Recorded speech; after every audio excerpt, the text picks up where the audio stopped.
Trump's life was the stuff that tabloid dreams are made of. What a great honor it must be for you to honor me tonight. The brash billionaire was a real estate mogul, married to 3 glamorous women. Right down here, Donald!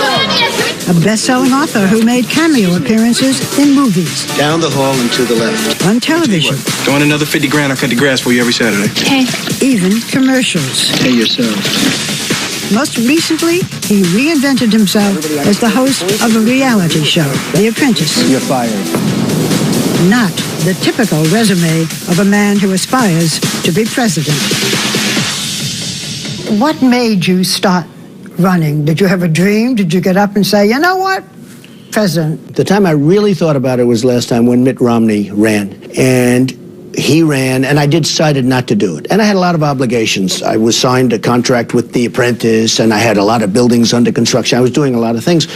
It was sort of difficult to do it then. Now I'm in perfect, it's perfect. Although I gave up 2 seasons of The Apprentice. NBC signed me. I know, but it's still, you know what? It's a lot of money, and it's 2 years of primetime television and other things. But this time I said I'm going to do it myself. But Donald Trump is a candidate unlike any other. Because our leaders are stupid. Stupid people. Wah. Bing, bong, and that. With his lack of propriety, Donald Trump. Trump has made the theater of politics popular. The only one qualified to interview me is me.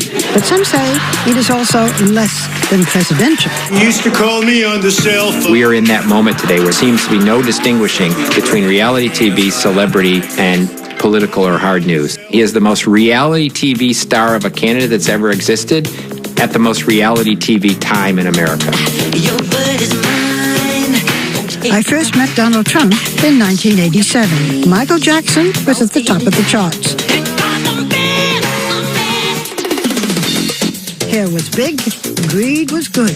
Greed works. And then 41-year-old Donald Trump was flying high. When you look at that wonderful skyline, do you say, I own that? Well, I look at that skyline, Barbara, and I really say it's the greatest in the world, and I'm very proud to be a part of it. In the Big Apple, the Trump card was an ace. Anything else you want to buy as you look out there? Any good properties that we can see? I'd really like to buy everything if that were possible. I bet you would. What about Central Park?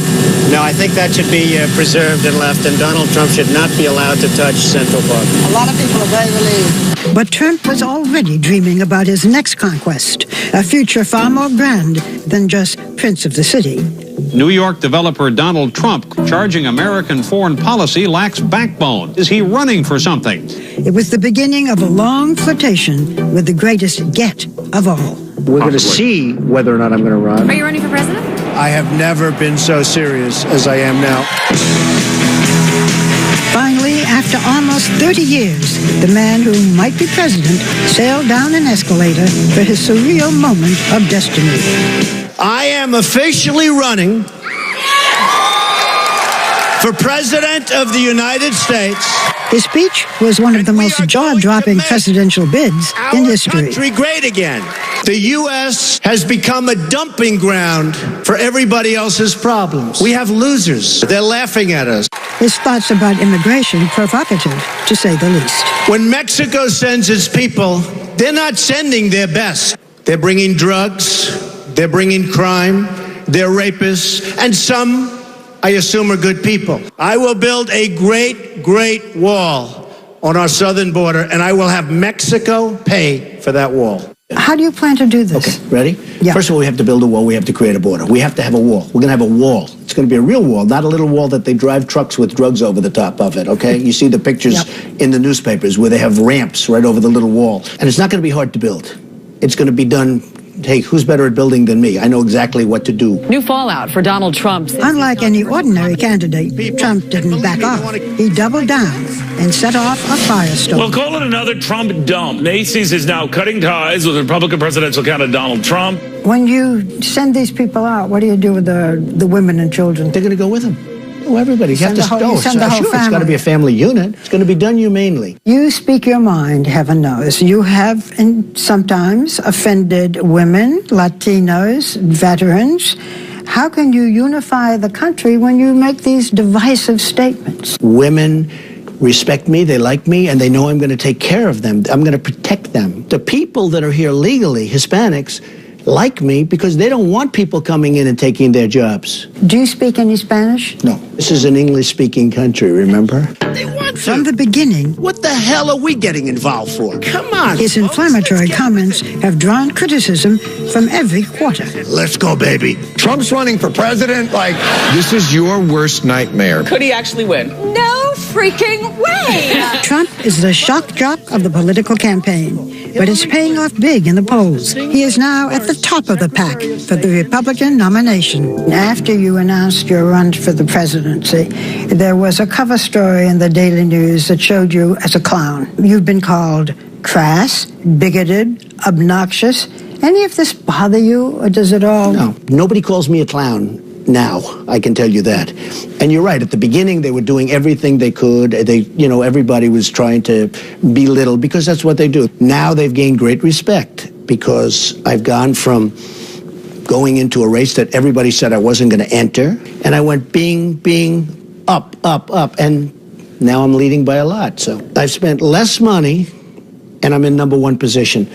Other people have spent $30, $40 million, and they're dying. I used some words to describe you disparagingly. What words would you use to describe Donald Trump? Well, I'll give you the positive. I've always had great imagination. I've had great success with money. But what they say is he a nice person? And I think actually I am a nice person, but I think the thing that will surprise people, I'll be a unifier. I think I'll bring people together. And that includes blacks and whites and everything. I think people will come together. But the man who calls himself a unifier has had a divisive history on the campaign trail. 1 second. No. I didn't want to... Donald, you cannot take... More energy tonight. I like that. I never attacked him on his look, and believe me, there's plenty of subject matter right there. You have said that one of the most important aspects in your personality is winning. Why winning? What about it's not whether you win or lose, it's how you play the game? I like winning better. Look, we have to win. Okay. Our country has to win. Our country's been losing for so long, it can't go on like this. We're not going to have a country left. I kid when I say you're going to win so much if I win the election. You're going to win so much at trade, military, every way. You're going to win so much, you're going to get sick and tired of winning. We lose every single way you can lose, we lose. And when Paris was attacked in a violent wave of terrorism, candidate Trump blasted back. If they had guns, it would have been a much, much different situation. If you were president, what would you do to protect Americans from such an attack? Would you bomb Syria? I would bomb wherever they are. Right now, we're being so politically correct. Nice and gentle, nice and gentle. We've got a cancer there, and the cancer is ISIS. Life means nothing to them. France has declared a war on ISIS. Should we declare war? I think so. Why not? Because right now, they're getting people who have this great respect for ISIS because ISIS is getting away with murder. They're knocking out airplanes. They're knocking out nightclubs in Paris. You can't let that happen. You have said that you could reason with anyone from Putin to the Chinese leaders. If you had an opportunity to speak with the leader of ISIS, what would you say? You got to take them out, Barbara, and you got to take them out swiftly and strongly. As far as ISIS is concerned, that's a different thing. These people are crazy. Okay? These people are crazy. You called President Obama, I'm quoting, insane for allowing Syrian refugees into this country. We have no idea, Barbara, who they are. If you were in the White House right now, what would you be saying? Oh, I would be saying, let's go, folks. And I would be getting other countries. Let's go, folks. Look, I am the most militaristic person. I will make our military so strong and so powerful, nobody's going to mess with us. Coming up. Donald Trump has always set the gold standard, literally, for life at the top. His $100 million tri-level penthouse is inspired by Versailles, with a palatial living room, imported crystal chandeliers, hand-painted ceilings trimmed in gold leaf. It has sweeping views of New York City from every side.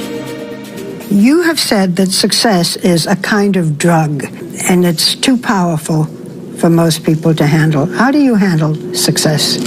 Well, a lot of people can't handle success. I've seen it. A lot of people can't win. They don't know how to win. You see it in sports where they're right on the threshold of win, and then they can't get it over the line. It's an amazing thing. Winning is tough. I always said winning is somewhat maybe innate.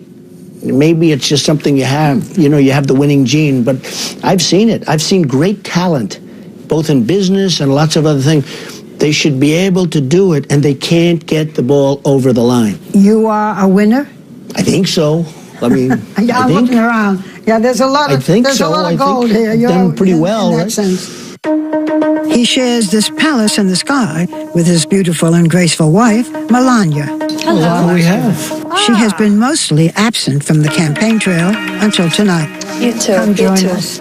Mrs. Trump, it's a pleasure to see you, and we don't see you that often. You're not on the campaign trail. How do you feel about campaigning?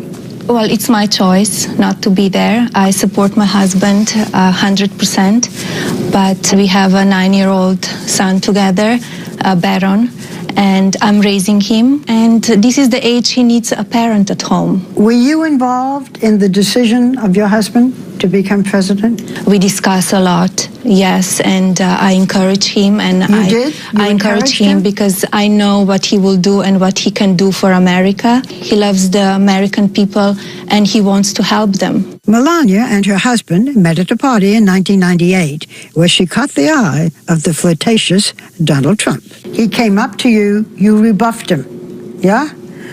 What was your first impression of Donald Trump? Well, he was very charming, and we had a great sparkle.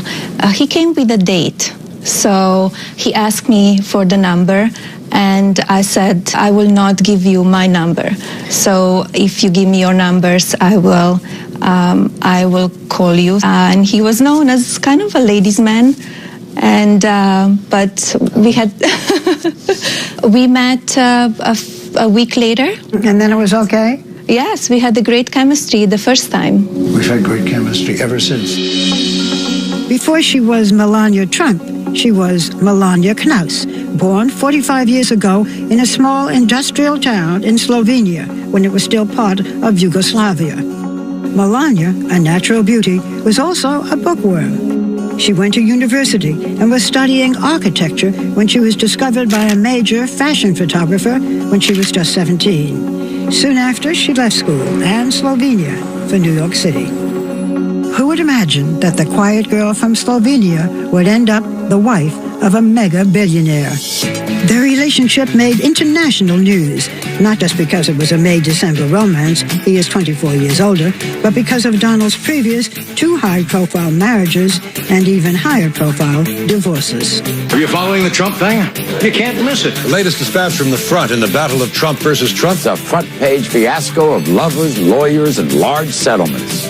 The first, a 13-year-old marriage to the stunning Czech model, Ivana Zelenkova, and the second to actress Mala Maples. At last, they are Mr. and Mrs. Trump. I give it 4 months. Actually, it lasted just under 4 years. But today it seems the third time is indeed the charm. It's been 10 years since Donald and Melania said, I do, in a lavish affair at Trump's Mar-a-Lago estate in Florida. 1 year later, they welcomed a son, Baron, who is now 9. This is your third marriage. What's different this time? Well, I think I understand life. I've gone through tremendous amounts of everything, deals and building companies and taking care of people. How does that help marriage? Well, it hurts marriage because you're working all the time. What I did is I worked so hard that I think it was a very, very hard thing for somebody to compete with. Your husband has been married twice before. Did you have any concerns that it might not work out? No, I didn't have any concerns. We have a great chemistry, and to be with the man as my husband is, you need to know who you are. You need to have a very independent life as well, and supporting him. You need to be very smart and quick, and be there for him when he needs you. Is yours a marriage of equals? I would say yes. I would say no. No, I think she's far greater than the 50%. No, we have a very, very, pretty much equal relationship, yes. wouldn't you say? Melania, how do you do? How do you do? But if the Trumps win the White House, Melania will have two noteworthy distinctions. The first foreign-born First Lady since John Quincy Adams' wife Louisa, and the first First Lady to have posed in a picture like this. I don't know how to put this, but your image, looking the way you do, is that a liability for your husband? I don't think so. I don't think so. I think people will always judge. Maybe they will say, oh, the past that you have, the way you were modeling, that's part of the job that I was doing. I was a very successful model. And I did some photo shoots. Yes, they were a little risky, but nothing more than you see every year in Sport Illustrated. She was actually in Sports Illustrated, which I just saw that picture the other day. It was beautiful. But I will say this, if I'm lucky enough to win, the public will be so lucky to have Melania as the First Lady. She will be so beautiful and elegant and good from the heart. She will be a fabulous First Lady. First Ladies are expected to have a cause.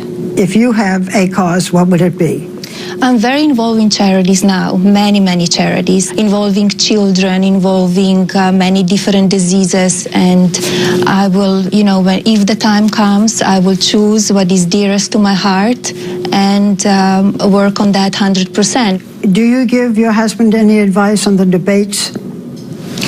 We discuss, I tell him my opinions. Give me an example of a piece of advice that you've given your husband that he has taken. I will keep it private. Well, she's told me, and I can tell you, she's told me a couple of times during the debate, she was very happy with my performances, if you want to call them a performance, but she said you could tone it down a little bit on occasion, which I understand. In the center of the stage tonight, businessman Donald Trump.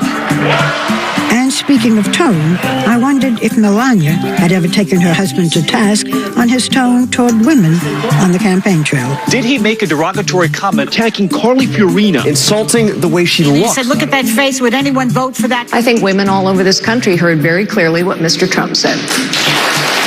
You know your husband has come under fire here and there for making disparaging remarks about women. Does this bother you? It doesn't bother me. He treats everybody the same. He talked about men as well, not about women only. Maybe they just go into a little bit more details when he says something about women. While Melania laments the amount of time campaigning cost their marriage, the couple insists that at heart, they're homebodies. When he comes home, we spend time together, two of us and Baron. Just be at home, because that's a really quality time together. And why not, when for now, home is this lavish penthouse apartment, not Pennsylvania Avenue. For many, the White House is a step up. I am looking around this room. The White House might be a step down. The White House is the White House. It's just a spectacular place. And, it's something that represents something very special. Next, Donald Trump allowed us rare behind-the-scenes access to his life on the campaign trail. For Trump, membership in the Billionaires Club does have its privileges.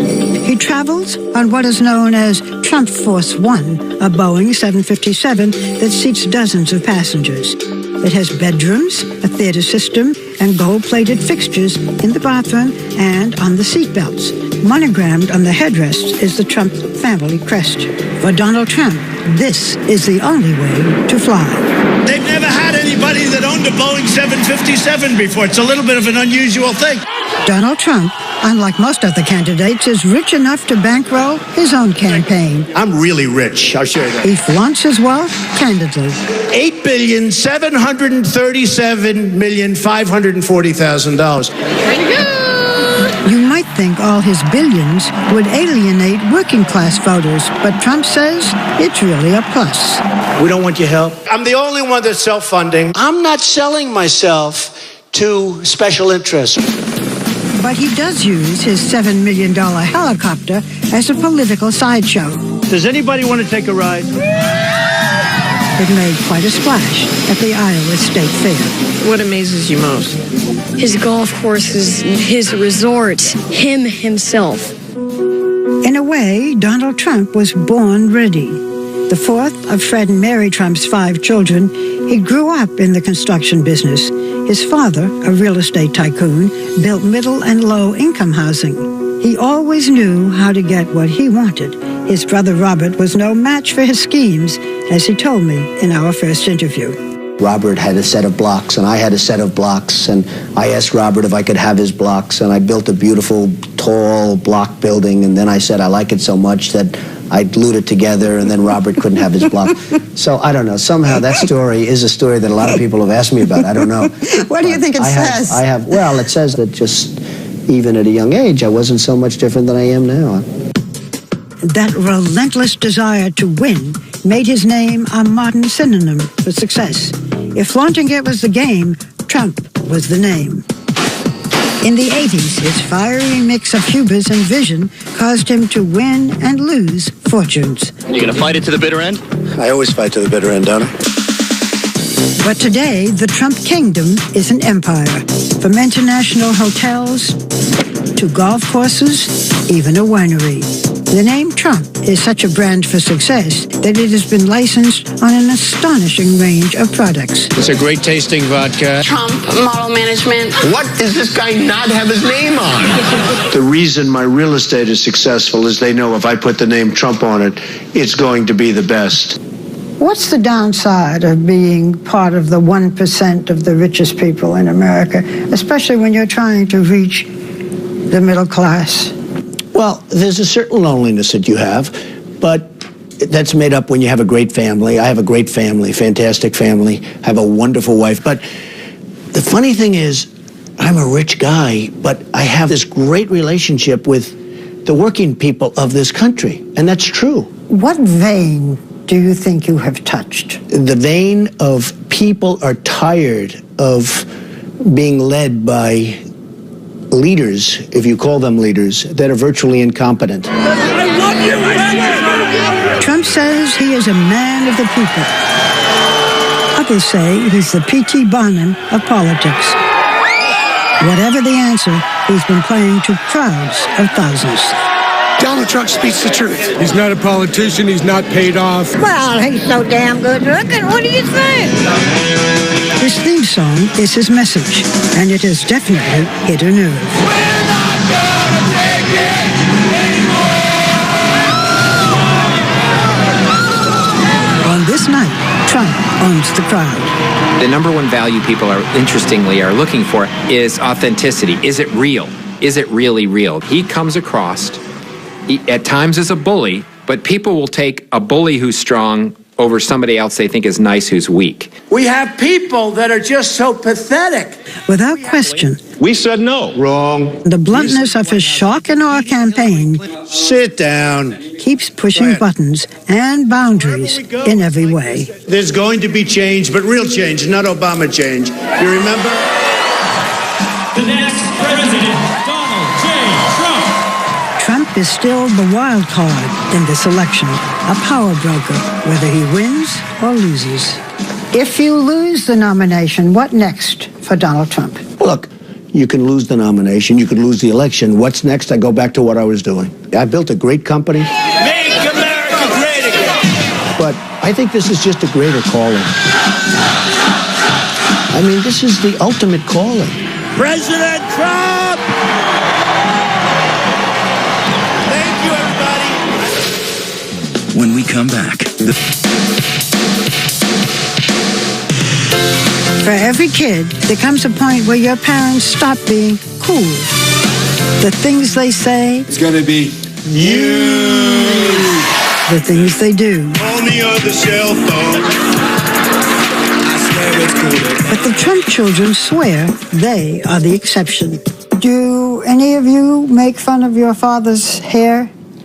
Well, I like not to because you never know what happens genetically. As a male, I'm saying it's doing It is funny because it's the only hair we've ever known, but people seem fascinated. This week, I sat down with Donald Trump's 4 oldest children. Donald Jr., 37, Ivanka, 34, Eric, 31, and Tiffany, 22. Not surprisingly, they all think their father would make the perfect president. What makes your father tick? Work. Honestly, work and family. He's the last man you'll ever see that will take 3 weeks and go to Aspen or 3 weeks and go somewhere. I mean, he loves work. I need a quick show of hands. Which one of you is most like your father? But in fairness, I think we're all like him in very different ways. You know, it's actually very scary. We can go to Thanksgiving, right, and we can all we'll sit there and pick answer the same question using the exact same words in the same sequence. Trumpisms. I relish those holiday meals because we can really sort of let loose. I mean, it is a show. I mean, in and of itself. I mean, it's funny, and we have a good time making fun of each other and just having a blast. I first met Don Jr., Ivanka, and Eric, his children by his first wife, Ivana, in 2004. The subject was nepotism. Do you ever try to hide your name? I'd be lying if I said I didn't, especially when I was younger. There were times where it was just, you didn't want to have to deal with everyone making those assumptions, however ignorant they may be, that I'd always say, introduce myself as just Don or something like that, avoid the last name at all costs. Today, all three wear their last name as a badge of honor, working as executive vice presidents at the family business. Combine it with this, now that adds value to that apartment. Tiffany, Trump's daughter by his second wife, Marla Maples, is a senior at her father's alma mater, the University of Pennsylvania, with plans to go to law school. Tiffany, people are meeting you today, many people for the first time. Yes. To grow up with the name Tiffany Trump, Yes. that's not easy. I think that it's all I know. I'm so happy to be Tiffany Trump. I'm so happy to be, in the family I'm in with my siblings and my father and my mother. Your father has said that he was not, I'm using his words, very present when you were growing up. I would challenge him on that because he was very available to us and accessible to us. Regardless of what he was doing, regardless of who he was meeting with, if we called, he took the phone. I mean, from when we were 6 years old, I'd call, he'd be negotiating with the CEO of a major bank or whatever it may be, and he would make them wait. He'd take the call from us. Our times together were learning, playing in his office. He would always sneak me down to get a candy bar, in the lobby. He found a way that was true to him to connect with us that maybe is a little less traditional. His work is his passion, and he found a way to share it with us. They say their father also taught them to respect the value of a dollar. He was the first to tell us how privileged we are, and with that privilege, how much responsibility we had to really sort of earn what we were so lucky to have been afforded since birth. Well, that's the right word, earn. I mean, he made us work. We were on construction sites and we were working, and at the end of the day, you were tired and you earned minimum wage, and you take that money that you had and you don't spend on something good. To say we weren't spoiled would be laughable, but we were spoiled with great education, great experiences, but we weren't the kids showing up to college with, a Ferrari. We always had to sort of earn whatever it is that we wanted, and that, I think, prevented us from doing a lot of the other things that you've seen as, downfalls perhaps in other children who have similar circumstances. And it seems the Donald Trump work ethic is in their DNA. You better do a good job or you're fired. And we refer to it as the Trump guilt. It's when we wake up on Saturday and we're not working. You have said, Ivanka, of your father, that he bred you to compete with each other. What do you compete over? I think we all have a very competitive spirit, and I think that can be harnessed in one of two ways. To our detriment, meaning that we're competitive in spite of ourselves, or for the positive, which means we push each other. Who is his favorite? I'm going with Ivanka. I'm going with Ivanka. Ivanka is perhaps the most well-known of the quartet. The former model turned fashion mogul has taken a page out of her father's business playbook, putting her name on everything from shoes to handbags, fragrance. She says she is proud to be following in her father's footsteps. Today, I have the honor of introducing a man who needs no introduction. How was it decided that you would be the one who would introduce your father as a presidential candidate? That's an excellent question, and I don't know actually how it was decided, but I was honored to do it, and I feel like I was standing there sort of representing our family. And she did an amazing job, by the way. She's a great messenger. She got such great poise. I think it also, the way Ivanka delivered the message was perfect, and I don't think any of us could have done better. And she absolutely has beauty over the two of us. So. Yes, there's definitely an element that we ain't got that. They say they all are their father's biggest cheerleaders, supporting him at the debates and on social media. Has your father ever said anything on the campaign trail that made you cringe? Truthfully, no. No. He's not a big believer in PC culture where every statement you make you have to vet very carefully through thousands of people. But if people really break down what he's trying to say, there's no malice in there. He's just cutting through the nonsense and getting to the point and not wasting time. That's what he does. He's true to himself, and he speaks in a way that the average person can understand. I think that's refreshing for everyone. Well, you have been saying the most wonderful things about your father. You should be very pleased and proud. If there is one thing you could change about your father, what would it be? Listen, I don't think any of us would be sitting here glowing the way we are if we'd want to change aspects of his personality or who he is. I mean, something that's... I want him to eat healthier. There you go. I agree with that. I agree with that 100%. Sometimes I'll tell him, I go, you have to, slow down, but it's the only speed he knows. And I kind of love that about him. I'm not going to get one thing. I'd love the occasional, Saturday morning where I don't get the call at 5 o'clock. Like, why aren't you in the office? It's like, come on, you had to do that? Sleep a little bit more. But he's an amazing guy, and I wouldn't change a thing about him. I mean, he really is a unique individual. There's no one else like him. Still ahead, the littlest Trumps. At the end of our interview, we turned from talking about Trump's candidacy to talking about the man. Who is he? What makes him tick? I asked him some questions often seen in Vanity Fair magazine. My fantasy when I was very young was to be a nightclub singer. Wow. Didn't happen. What was your fantasy when you were very young? To be a baseball player. I was a great baseball player. What position? First base, catcher, first base. But in those days, you got paid $2, right? And that's not for Donald Trump. I mean, no. But my other fantasy as I got older was to do movies. I wanted to be a movie maker. And I decided not to. I decided to go into the real estate business, but I wanted to make movies. Make them, not be in them. No, make them. I want to make them. What do you dislike most about your appearance? I like my appearance. I mean, people would say, my hair's not bad. You know it's my hair. Last time you started pulling my hair with your great show last time. Is this part of your image, or is it covering a bald spot? It's a funny thing.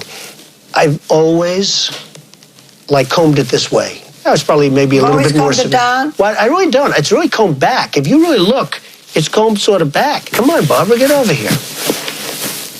Now you're going to mess it up for this interview. No, the optics. There.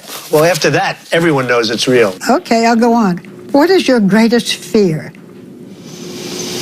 Well, I don't want to reveal fears, because if I reveal fears, I'm giving up something. This is what I say. I hate when I see generals being interviewed because they're telling things that the enemy... I don't like revealing weaknesses. And, we all have certain fears, and everybody has fears, but I don't like revealing my fears. Okay, what's the trait you most deplore in yourself? Well, it's the one I like best, and it's the one that it's a little bit tough for people. I never, ever quit. I never give up. And in one way, that can be a little aggravating to people. In another way, I think it's a good trait. What do you dream about most frequently? I have good dreams, just having a good life. Good family, good life, so important. Barbara, I see people that are very wealthy, friends of mine that are immensely wealthy people, the wealthiest people in the world. A lot of them aren't happy. They don't have a good family life. They don't have a good marriage. They don't have good kids, or their kids are on drugs. And the happiest people I see are people that have a great family life. On what occasions do you lie? Do I? Lie. Not tell the truth. Well, I think I will oftentimes, and I don't call it a lie, I call it a fib. If somebody's not looking good, I never would say that. I'll say, you're looking good, or you're feeling good, how you doing? And somebody could say that's a lie, or it's a fib, but they don't look good. But, I do it. I don't want to hurt people's feelings. Believe it or not, I have a lot of feeling toward that. I don't want to hurt people's feelings. Is there anything that you want that you don't have? Well, I think the one thing that I want right now is the presidency. I will do a great job, and I'll make a lot of people happy. It'll be a very positive thing. I don't need it for myself, for my ego. I just think I do a great job.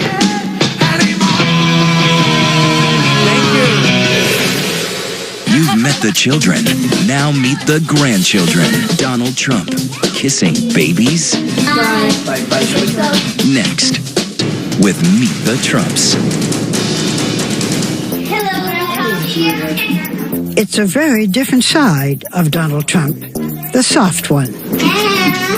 breaking from the daily grind to greet his 7 grandchildren. Look at this, huh? What a troop. What is your father like as a grandfather? He's been great. You know, he's at a different stage in his life, so he's able to relax a little bit more and be a grandfather. Everyone having a good time? I can see my kids just running up to him and giving a hug. They just respect him a lot. Seems even the littlest Trumps are already learning from Grandpa. A few months ago, we're walking down the street, and my daughter sees a large pothole in the middle of a New York City street. And she looks at me and she goes, "Mom, Grandpa would not like that." So it's very cute. And she's 4. So she's observed him. Definitely genetics. Yeah. Those grandchildren, ranging in age from 17 months to 8 years old, have an unlikely uncle in 9-year-old Barron. Why is your head on a baseball over there? Which one? While we were there, Barron made a cameo appearance at his father's office. He's very close in age to my 2 oldest kids. They're like best friends. How old is Barron now? Barron's 9 now. He's very close to my 8-year-old and my almost 7-year-old, and they have a great relationship. So it's almost, we joke, you have to really respect your uncle, even though there's a 1-year difference. So that drives my kids crazy. But they play almost as though they're, cousins or brothers and sisters when we are together as a family. So it's a great way to really tie all of it together. So say goodbye, everybody. Come on. Here. Goodbye. Bye, bye, sweetie. Bye, Grandpa. Bye, Love everybody. you. Bye. Donald Trump is saying goodbye, everybody. And now we're saying it too. We thank you so much for watching.